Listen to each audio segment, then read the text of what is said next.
Hola a todos, muy buenas tardes, bienvenidos a Cuatro Vientos.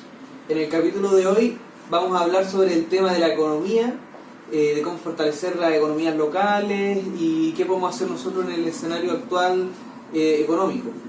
Para ello tenemos a Gabriel Sabando, de Esfera Digital, quien es la persona que lidera nuestro proyecto económico Hecho en Valpo, el cual consiste en la creación de una economía autónoma local, la cual Gabriel nos va a explicar próximamente. Vamos a partir con una pregunta muy sencilla, pero muy importante para poder hablar de este tema. Gabriel Sabando, dinos qué es la economía. Bueno, Horacio, ¿qué es la economía?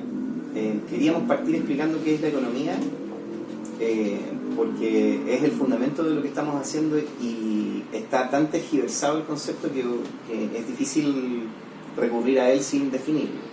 Entonces, digamos que la economía es una ciencia social que se encarga de analizar, de estudiar y analizar los intercambios que se producen, pero con la finalidad de que esos intercambios sean perdurables en el tiempo. O sea, toda cultura debe tener una economía como ciencia que permite la regulación del proceso de producción, distribución y almacenamiento. Toda economía, de hecho, tiene esos tres factores. En cualquier cultura del mundo siempre vas a encontrar que las economías tienen un proceso de producción, un proceso de almacenamiento y un proceso de distribución. El problema, de hecho, del sistema económico, o mal llamado económico actual, es precisamente en el proceso, digamos, distribuido, en el sistema de distribución de lo que se produce. Claramente no tenemos un problema de producción, en el sentido de que se produce lo suficiente para satisfacer las necesidades de toda la población. Basta ver los informes de la FAO, nada más, basta ver lo que produce cada una de las empresas, basta ver toda la comida que se bota, hay un montón de ejemplos. Evidentemente tampoco tenemos un problema de almacenamiento, tenemos la capacidad para poder almacenar, qué sé yo. Incluso ya cada vez menos necesario porque se manda a hacer los productos antes de que... O sea, se hacen los productos en el momento en que la persona los pide, vamos avanzando hacia allá, de hecho. Entonces almacenar ya tampoco es tan importante. Y la distribución, ahí es donde claramente tenemos un problema porque tenemos una gran cantidad de recursos, pero hay gente que se muere de hambre. Entonces hay evidentemente en nuestra economía actual un problema en la distribución. Entonces el problema de la distribución tendría que ver con el uso, con la forma en que funciona el dinero, ¿no? ¿Nos podría explicar claro.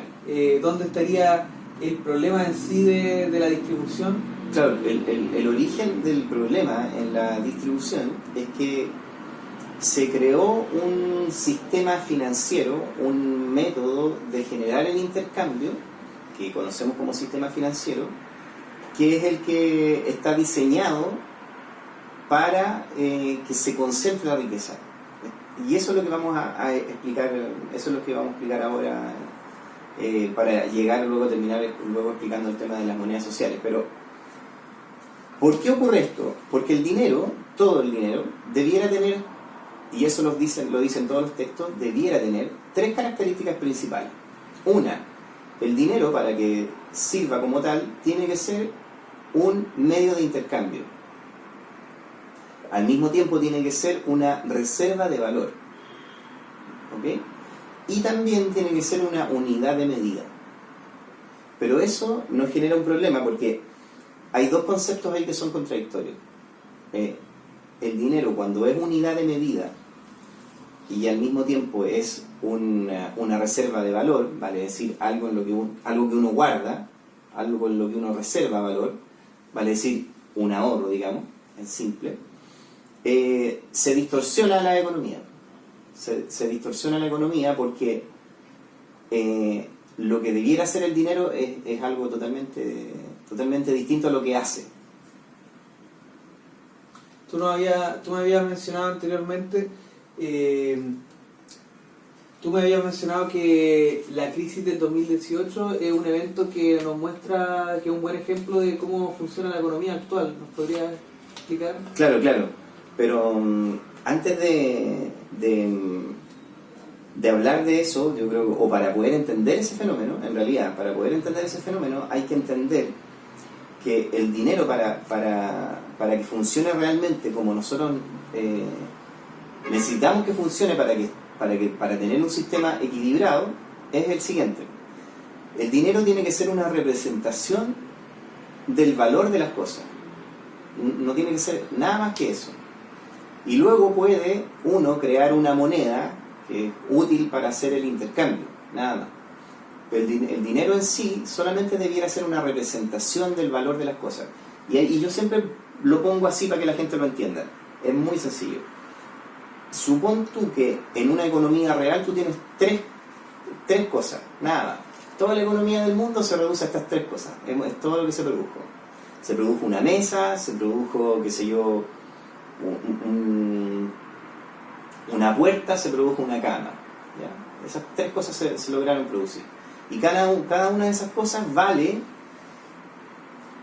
por poner un ejemplo, se representa en un valor numérico para poder intercambiarlo entre sí, en un valor, para seguir en el ejemplo nada más para que sea sencillo, de 100 pesos cada cosa. ¿Okay? La mesa vale 100, la puerta vale 100, la cama vale 100. ¿Okay? Si en una economía que funcione equilibradamente, lo que tiene que ocurrir es que exista tanto dinero como bienes por representar.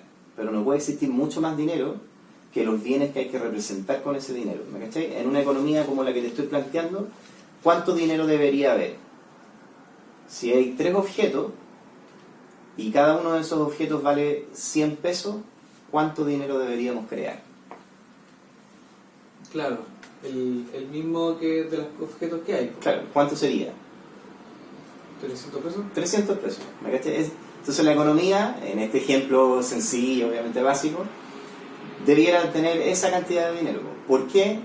Porque si tuviera lo contrario, si empieza alguien, por ejemplo, a crear mucho dinero, se desvaloriza. El dinero se desvaloriza. Eso es lo que se conoce como inflación. Acuérdate cuando éramos chicos. Entonces es el problema del dinero, que ese se es va el devaluando. principal. El principal problema del dinero es que no del dinero en sí, de este tipo de dinero, del dinero que actualmente del dinero que tiene esos 3 factores que había mencionado. Del dinero que tiene esos 3 factores. Si cualquier dinero que tenga esos 3 factores juntos es un problema, porque hay 2 conceptos que son contradictorios. Uno es la acumulación, ¿cierto? Y el otro es la unidad de medida. Ya. De hecho, también lo explico así. ¿Qué unidad de medida te sirve al mismo tiempo para acumular aquello que mide? Por ejemplo, ¿tú puedes acumular centímetros? No, pues no se pueden acumular los centímetros, ¿cierto? Los centímetros no, porque son una unidad de medida. El dinero quiere ser las 2 cosas. Quiere ser unidad de medida, quiere ser centímetro, y al mismo tiempo quiere ser el objeto con el cual se mide. ¿Me cachai? Pero al aumentar la cantidad de dinero, que se va creando, el mismo dinero va perdiendo valor. ¿Me cachai? Y podríamos de hecho equilibrarlo, disminuir un poquito la cantidad de dinero que hay. Pero el dinero, en la economía en la que actualmente vivimos, representa la riqueza de la gente. Entonces no podemos llegar y disminuirlo. ¿Cómo lo vamos a disminuir? No, pues si son... Y bueno, los últimos 20 o 30 años, precisamente, hemos estado viendo ese conflicto. Y yo creo que recién ahí se puede entender lo que sucede en la crisis del 2008. Ya, o sea que la crisis del 2008 lo que pasó fue que se perdió mucha riqueza a través de ese mecanismo, de la desvalorización del... o sea, no es que se haya perdido, porque no es algo, ¿cómo te explico? ¿Podrías explicarlo mejor cómo sí, qué sucedió para nosotros comprender? Mira, ¿qué pasó en el 2008? ¿Qué pasó en el 2008? En el 2008 sucedió, bueno, explotó la burbuja especulativa del valor de las casas, de las viviendas de Estados Unidos. Es un proceso largo de explicar, yo no me detendría a explicarlo en detalle, porque es muy largo de explicar, pero así, en resumidas cuentas, diría que es un problema que se gatilla porque muchas personas hipotecaban sus casas, porque hubo un gran aumento de casas, de viviendas, y las casas estaban muy baratas, la gente las compraba. El problema está o sea, perdón, llegaron a estar muy baratas porque había mucha gente comprándolas, porque el Estado había intervenido, pero es larga la historia. El punto es que había mucha gente que estaba comprando vivienda y las casas estaban muy baratas. Los bancos hubo mucha gente que empezó a no poder pagar su hipoteca porque las casas estaban baratas y hipotecaban varias casas, trataban de comprar muchas viviendas con la finalidad de que en el futuro la vivienda iba a tener mucho valor, pero como todos estaban haciendo exactamente lo mismo, ¿cachai? Empezó a generarse una burbuja especulativa con el valor de las casas, que explota en el año 2008. El problema es que estaban amarrados todos, todo el sistema financiero estaba amarrado. Y como estaban todos amarrados, y por eso que es complejo de explicar, porque cuando yo digo estaban todos amarrados, ¿qué estoy diciendo? ¿Cachai? ¿Quiénes son todos? ¿Cómo es eso de amarrados? ¿Cachai? Es muy largo de explicar, Pero claro, se genera una crisis de confianza al final de cuentas, en la que los estados, los bancos centrales de algunos bancos importantes, o sea, de algunos estados importantes que todavía, entre comillas, controlan su banco central, emitieron dinero, crearon dinero. Estados Unidos creó, por ejemplo, para paliar los efectos de esta crisis, primero Obama creó dinero de la nada, porque ese es el punto, más de 700 mil millones de dólares. Yo había de hecho puesto unos números acá, había traído unos números. ¿Con qué objetivo lo hizo? Con el objetivo de rescatar a la banca, porque los bancos eran los que estaban quebrando. Y si quebraban los bancos, colapsa el sistema actual. Entonces hizo quebrar mejor a los países, o mejor... O sea, lo que hizo fue endeudarnos a todos nosotros, a todos. Y cuando digo a todos, es a todos, incluidos a nosotros. ¿Por qué? Porque el dinero de nosotros, el dinero de los chilenos, digamos, nosotros todavía tenemos RUT, somos presos de este Estado, pertenecemos a esta weá, lo queramos o no. Tenemos en las pensiones, por ejemplo, más de 200 mil millones de dólares. Esa es la plata que hay. En el año 2008, de esa plata, se perdieron 40 mil millones de dólares. Eso es lo que se perdió. ¿Sí? Es plata que nosotros perdemos, directamente. ¿Por qué la perdemos nosotros? Porque ese dinero no está guardado debajo del colchón, no está en un banco, nada. Está participando del casino del sistema financiero actual. Y si tú participas de un casino que se está yendo a la quiebra, vas a perder dinero. Perdimos dinero. Perdimos 40 mil millones de dólares. Que no es poca plata. Sacábamos la cuenta que son 10 Gustavo Fricke. Claro, ¿te acuerdas? 10 hospitales. 10 hospitales como el Gustavo Fricke que están acá haciendo entero. Y que va a ser un hospital de alta tecnología, que yo de hecho siempre parece que están haciendo una pirámide porque se han demorado una eternidad. Es mucho dinero. Y lo otro, perdón, tenía en mi pauta algo importante que mencionar a propósito de ¿Del casino? De la crisis del 2008, creo que...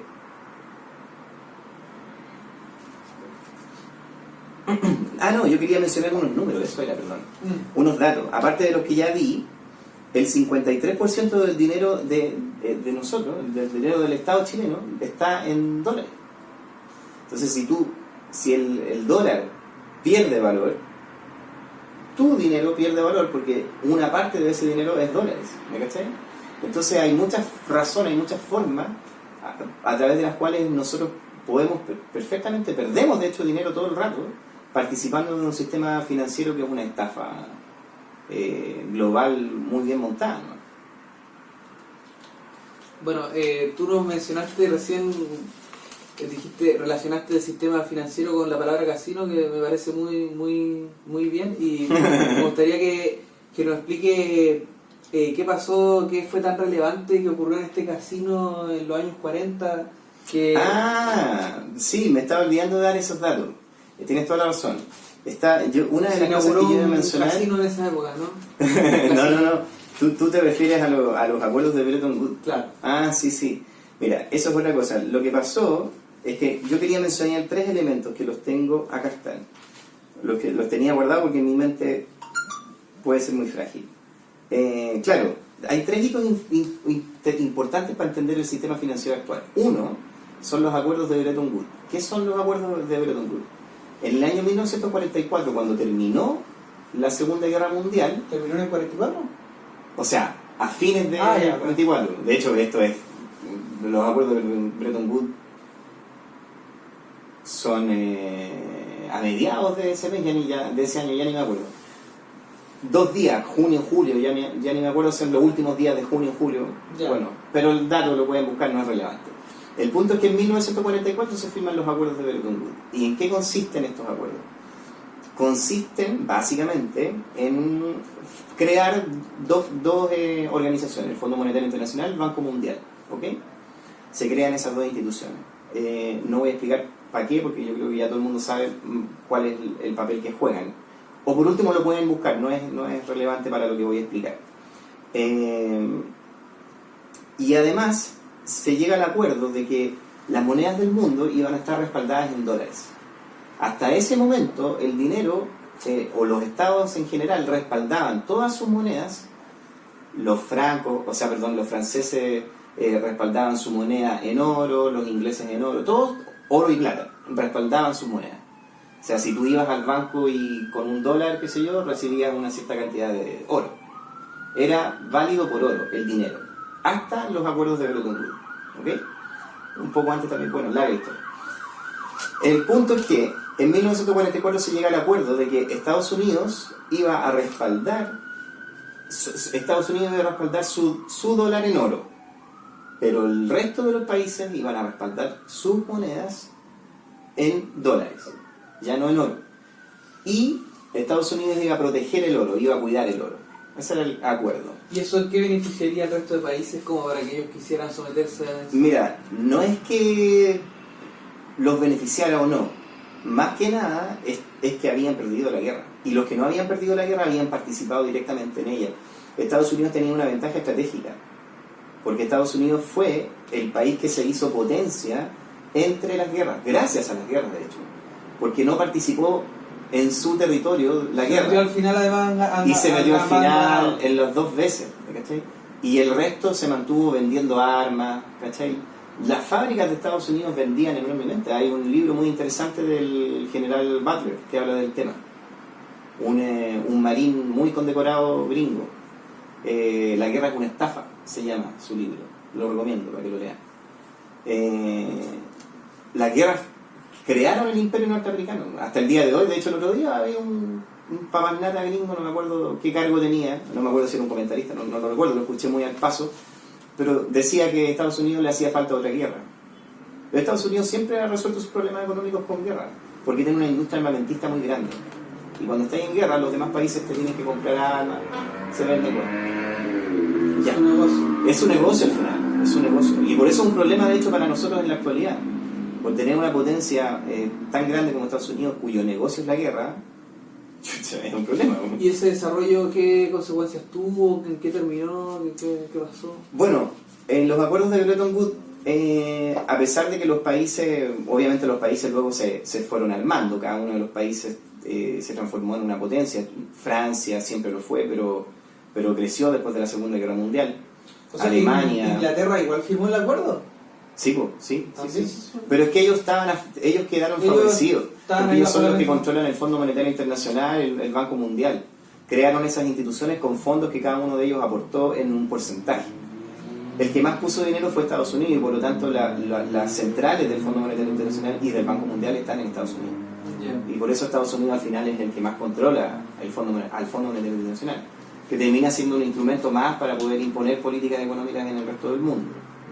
Al final terminó siendo un instrumento para eso. Pero los acuerdos de Bretton Woods terminan. En la década del 70 se produce un problema. Estados Unidos, como yo les contaba recién, la idea de los acuerdos de Bretton Woods era que todos los países iban a respaldar su moneda con dólares norteamericanos, pero esos dólares norteamericanos en cualquier momento ellos se los podían ir a reclamar en dólares, porque el dólar estaba respaldado en oro. ¿Ya? Eso es lo que se acordó básicamente en los acuerdos de Bretton Woods, básicamente. Y luego eso se derrumba porque los demás estados se empiezan a dar cuenta de que Estados Unidos estaba emitiendo demasiados dólares. Vale decir, dijimos, a ver, espérate, no creo que Estados Unidos tenga tanto oro como los dólares que está emitiendo. ¿Y por qué Estados Unidos empezó a emitir tantos dólares? Bueno, principalmente por la guerra de Vietnam. El gasto militar de la guerra de Vietnam, que duró como 20 años, significó que Estados Unidos empezara a invertir mucho dinero en su industria armamentística. Y eso generó la sospecha de los demás países, que empezaron, principalmente Francia, a reclamar el oro de vuelta. Y ahí es donde se quiebran los acuerdos de Bretton Woods, y Estados Unidos, como no tenía oro, de hecho eso es una estafa. Estados Unidos estafó literalmente al resto del mundo. Eso es lo que hizo, porque creó mucho más dinero del que tenía para respaldar. Y con ese dinero tú compras cosas de verdad, po. Estados Unidos, los dólares te sirven de verdad. Pero lo reguló también, o sea, hizo una ley para poder estafar al resto del mundo, ¿no?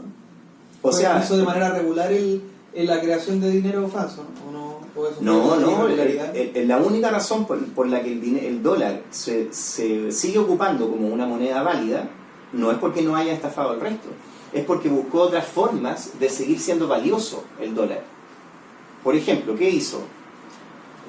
En 1971, yo creo que fue el 71, ya no me acuerdo, puede ser 71 o 73, estaba Nixon en el poder.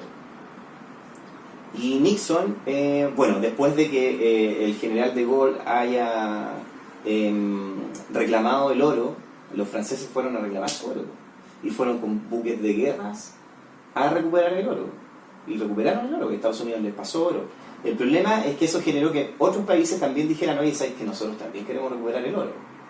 Y como Estados Unidos sabía que no tenía todo el oro, simplemente dijo, de aquí en adelante se acabaron los acuerdos de Bretton Woods, y los incumplió sencillamente.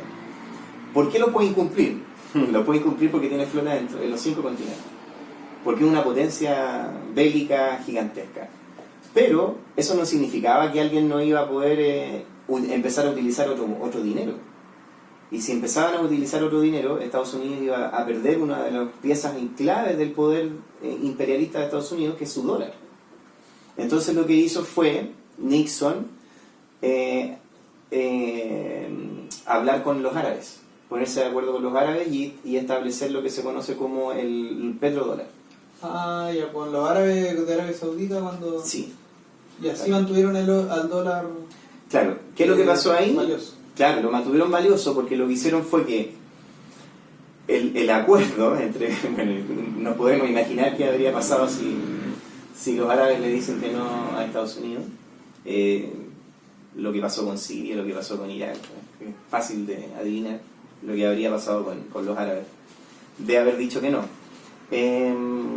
Lo que hicieron fue acordar que el petróleo que ellos vendían, acuerda que los árabes son extractores, productores de petróleo, fue que no iban a vender su petróleo si no era en dólares. O sea, si tú querías comprarle petróleo a los árabes, tenías que llevar dólares. Y por lo tanto los dólares siguieron siendo necesarios en la economía a partir de esta jugada que se hizo. De ahí nace la OPEP, los acuerdos de la OPEP, de la Organización de Países Productores de Petróleo, que le ponían un precio. Bueno, ya no están funcionando tan bien como antes, pero es de hecho es uno de los problemas que ha tenido Estados Unidos para mantener la hegemonía del dólar. Eso. Y lo otro es el sistema SWIFT. Eso es importante, perdón. El tercer punto importante en esta conversación era el tema del sistema SWIFT, que es el tercer hito relevante. Lo anoté porque ahí sí que me olvidé, no quería olvidarme de esa fecha. Claro, el sistema de pagos internacionales fue creado entre 1973 y 1977. Existen 11.000 entidades vinculadas, financieras, vinculadas a este sistema, y está presente en 204 países, o sea, ocupa todo el globo. ¿Qué es este sistema? Es un protocolo de intercambio que permite que uno pueda comprar cosas en el extranjero, que un país pueda comprarle a otro.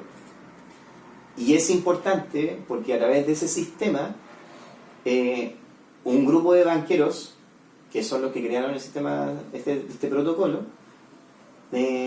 obviamente tienen sus intereses políticos, intereses económicos, pueden bloquear un país, vale decir las transacciones de un país. Y eso es importante ¿Y mencionar. ellos han bloqueado países como Sí. China, Rusia?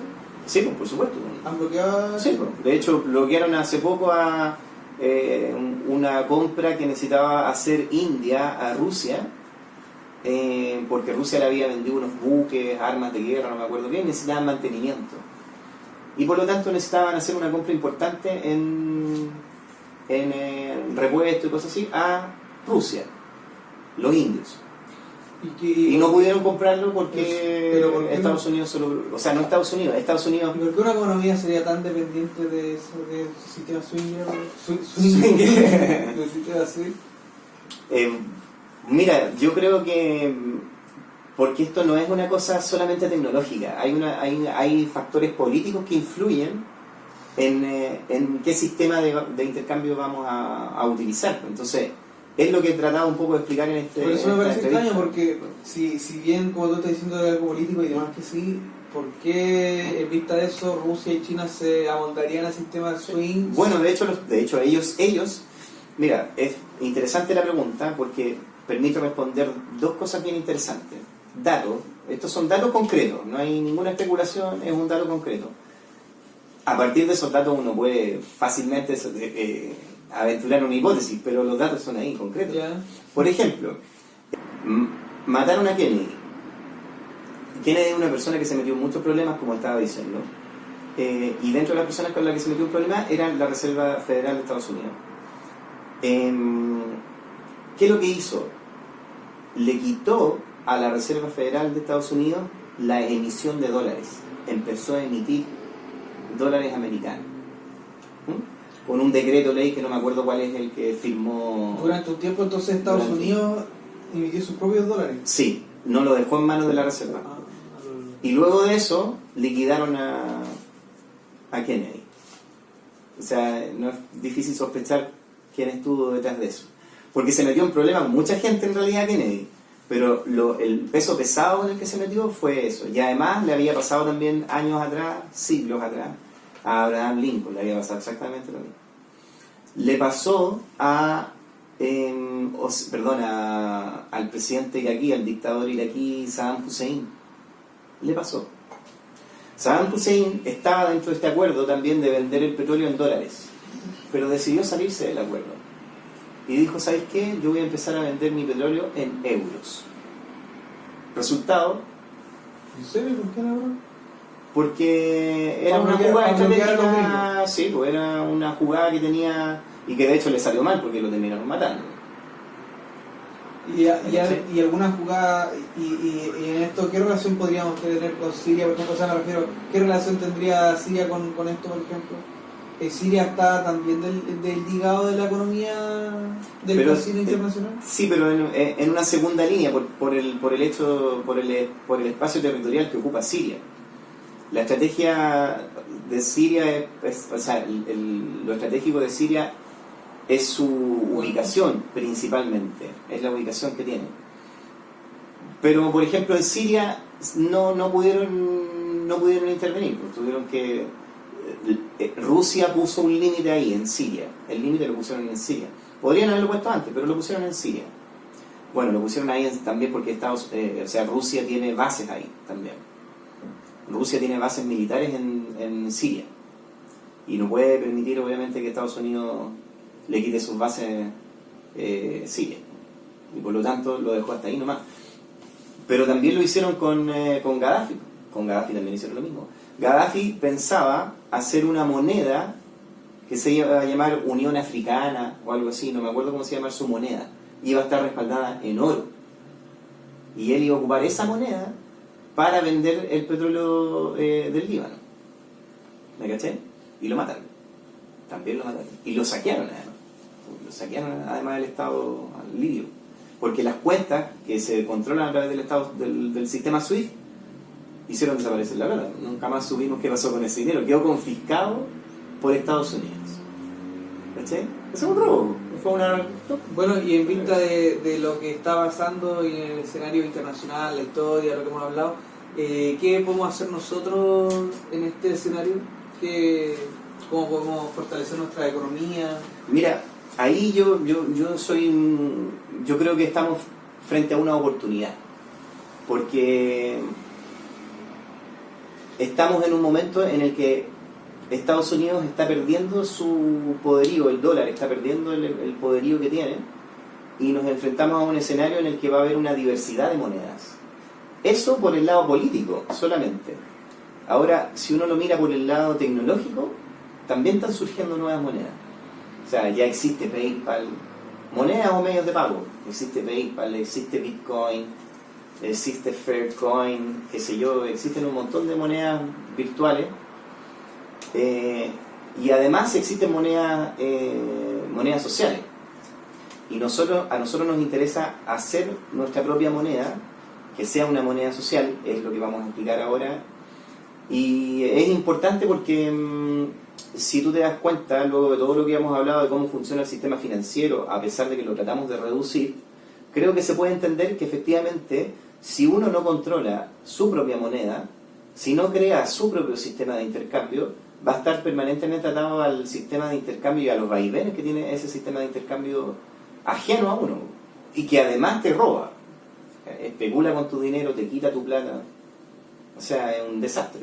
Y por lo tanto me parece que tenemos que aprovechar esa oportunidad y crear nosotros también nuestro propio sistema financiero, por decirlo así. Nuestro propio modelo de intercambio en realidad, más que sistema financiero. Porque no tiene ninguna intención ni de especular, ni de almacenar papelitos, ni nada de eso. Sencillamente es establecer un sistema que permita el intercambio de bienes y servicios utilizando el dinero solamente como una unidad de medida, pero no como una reserva de valor. Y para eso existe un sistema en las monedas sociales que se conoce como crédito mutuo, que es el que a mí me parece resuelve todo el problema que estábamos viendo antes.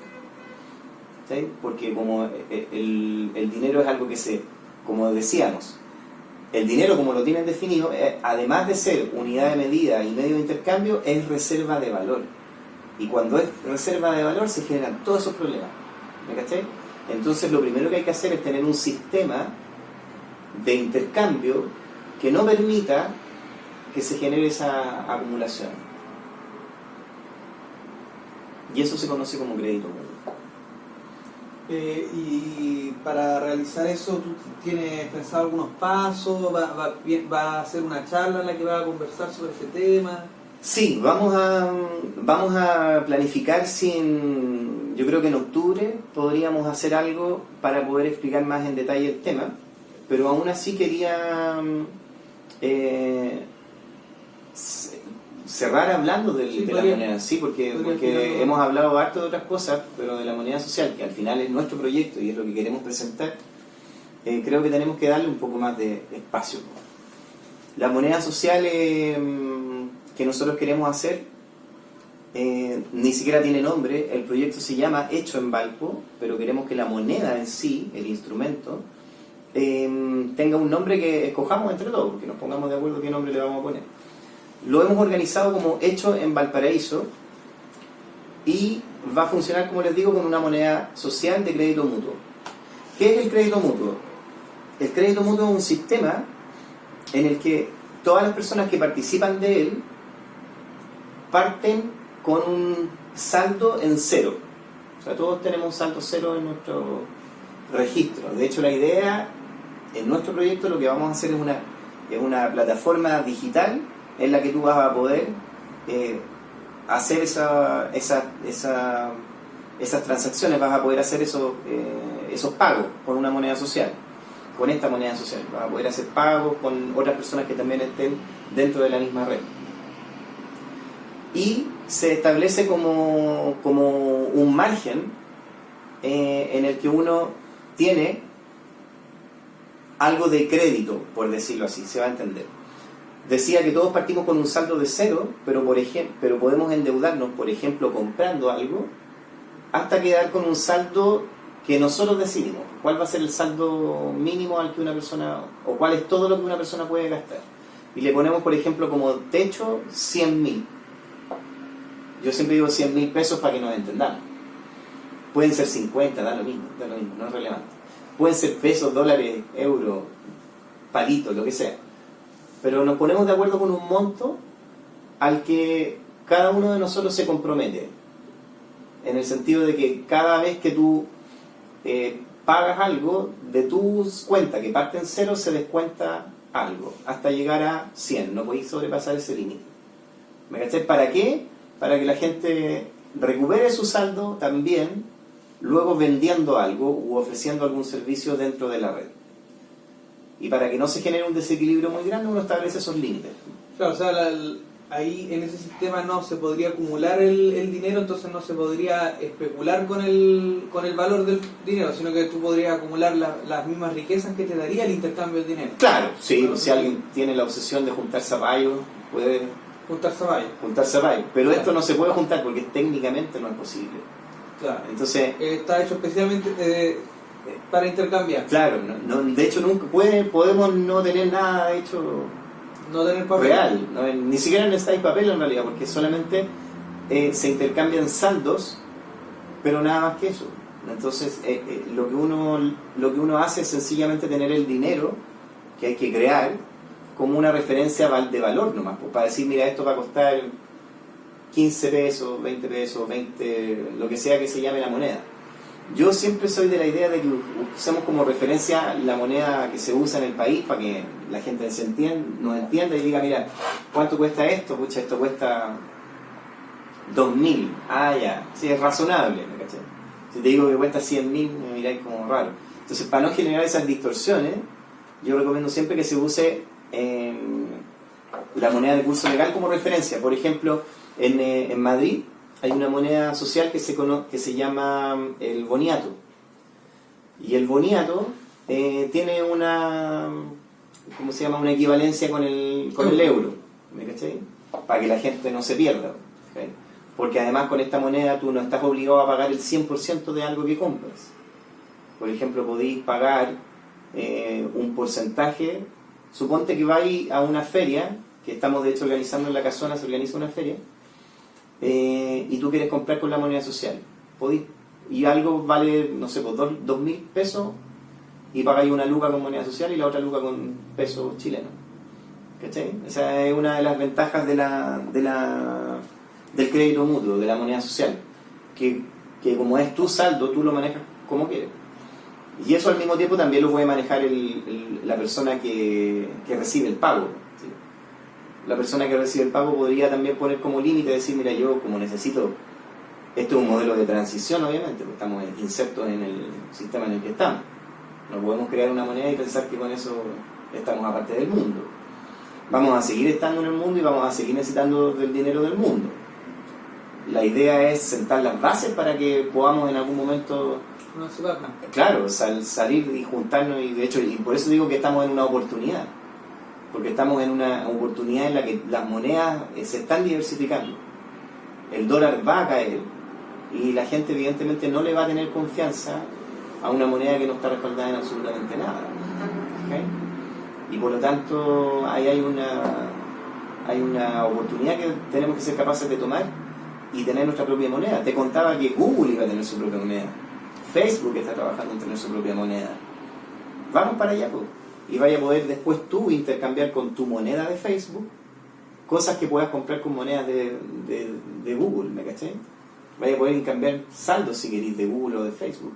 Eso va a pasar, nos gusta o no, pero va a suceder, pues. Y tenemos que aprovechar esa oportunidad para poder hacer nuestra propia moneda social. ¿Dónde podemos encontrar más información sobre este proyecto de Hecho en Valpo? Bueno, más información pueden encontrar en la misma fanpage de Hecho en Valpo, y vamos a estar entregando información en la feria de la Casona. Voy a poner la dirección de la Casona ahí también, para poder organizar un encuentro ahí. La idea es que no sea tan serio, que podamos conversar entre los productores de Valparaíso que estén interesados en participar. Y no sé, pues comer, tomar algún vinito y ponernos de acuerdo, entender la idea, profundizar en las dudas, qué sé yo, eso. Pues. Ir armando un espacio en el que podamos instalar esta moneda, porque va a ser interesante, les va a ser muy interesante a toda la gente participar. Yo de hecho tengo mi propia pyme también. Yo tengo Esfera Digital y todo el trabajo que está realizando esfera digital para poder implementar esta moneda es parte del aporte a la comunidad también. Yo sé que hay gente que puede pensar, cuando piensa en moneda, piensa que puede haber un negocio, y por eso me gusta el sistema de crédito mutuo, porque es imposible crear el saldo de la nada. ¿Sí? Hay gente que me ha preguntado, ¿qué pasa si este tipo y se inventa saldo? Yo no me voy a inventar saldo, porque todos los saldos suman cero. ¿Me cachai? Y si yo falseara mi saldo, suponte, claro, como yo soy el que creó la moneda, la gente podría decir, oye, este tipo va a falsear su saldo. Si yo falseo mi saldo, distorsiono todo el sistema. Porque la suma de todos siempre te va a dar cero. Y si yo aumento o disminuyo mi saldo, que sería tonto, si aumentara artificialmente mi saldo, se notaría, o sea, desequilibraría la balanza. Porque de hecho esa es una de las cosas en las que también hay que ponerse de acuerdo, que hay que hacer, explicar cómo funciona el sistema y al mismo tiempo mostrar los resultados de la tecnología, cómo va operando, cuál es la cantidad de intercambios que se realizan, cuál es la velocidad de esos intercambios, hay muchas cosas que se pueden medir, cuáles son las cosas que más se demandan, ese tipo de cosas. Ya. Sí, pues, lo que podemos ver entonces es que el escenario de la economía mundial actual es una estafa, una gran estafa, un gran casino, y que podemos aprovechar esto como una oportunidad, ver el lado positivo y crear una autonomía local. Muchas gracias, Gabriel Sando, y nos vemos en otra oportunidad, en otro capítulo de Cuatro Vientos. Que estén muy bien, nos veremos en la Feria de la Casona en Villa Alemana. Buenas noches.